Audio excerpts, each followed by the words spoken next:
Hey everyone, it's Dr. Harnoor Singh. I'm a physical therapist and a movement practitioner. Today we want to discuss a little more on what we had discussed before, which was the benefits of learning new movement. So we talked about how when we're looking at trying to develop neuroplasticity within the body, learning new movement is one of the greatest tools we can access in constantly rewiring this brain of ours. I want to start dividing how the brain works in learning stages. And maybe this can help us develop a framework of understanding when we're learning a new skill, what stage are we in? How do we assess this? And perhaps even having a gentle conversation and a self-loving one about these stages, because sometimes being in certain stages can become more frustrating than others. So we used the example of juggling last time. I'm trying to learn how to juggle. There's 3 stages in which motor learning takes place, learning this motor movement. The 3 stages, we'll call it beginner, intermediate, and advanced, but there's other words I want to introduce as well. The words are cognitive, associative, and autonomous, aka beginner, intermediate, advanced. So the cognitive stage of learning is when I'm the very first time trying to learn something. It involves my entire cognition, my thinking capabilities need to be involved. So I have these balls in my hand and I'm trying to throw one up, and I am highly focused on how this happens. So as I throw one up, I'm thinking, where's the ball? I need to catch it. And then I'm thinking, where's the ball? I need to catch it. And it's the Shoshin, the beginner mindset. The Shoshin is a Japanese term for exactly that. They call it the beginner mindset. And it's the ability to throw, catch, and you have to be fully involved. The associative stage, the intermediate stage, is when you have the task down.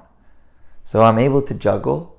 However, I'm not allowed to have a conversation. I can't chew gum at the same time. I can't do anything else but focus on the task. So we have the cognitive stage. I'm figuring it out. It's not going too well. We have the associative stage. I figured it out. And at this point, as I figured it out, I don't really have the ability to engage any other external stimulus of the environment. And then we have the autonomous stage, which is when I'm able to juggle and also ride a unicycle and also be able to have a conversation with my friend and also be able to notice what's going around, maybe break eye contact with the juggling pattern. This is where we start asking the questions, what realm of practice are we in?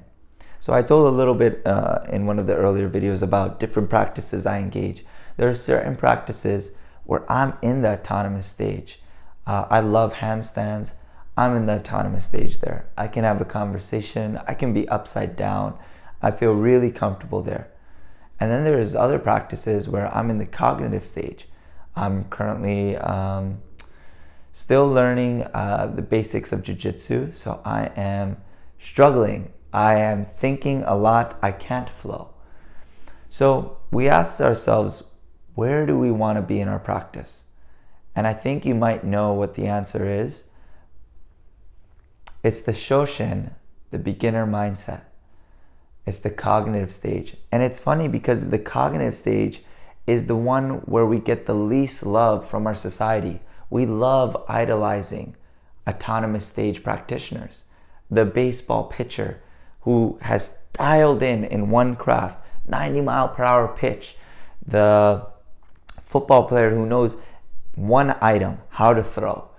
So you can imagine how our society doesn't really leave room for the playful aspects, the cognitive stages, the difficult, frustrating moments. We don't idolize them. So what do we do often as practitioners? We run away from these moments. And it's so beautiful because these are the moments that, X lines the treasure, like X marks the spots. That's where the treasure is. Right here in the cognitive stage, in the most difficult moments, that's where we find the most value within our practice. So as we begin developing our practice as a movement practitioner, it's beautiful to understand that the beginner mindset is the most important. And even though society may not allow us to feel like we're on a pedestal for trying out these new things, know that this is where X marks the spot. And it's funny because this is where also frustration marks the spot. And I invite you in all these moments to begin to look at it playfully, to laugh through the beginner process, to feel comfortable in the uncomfortable. And within that, that's where the growth lies.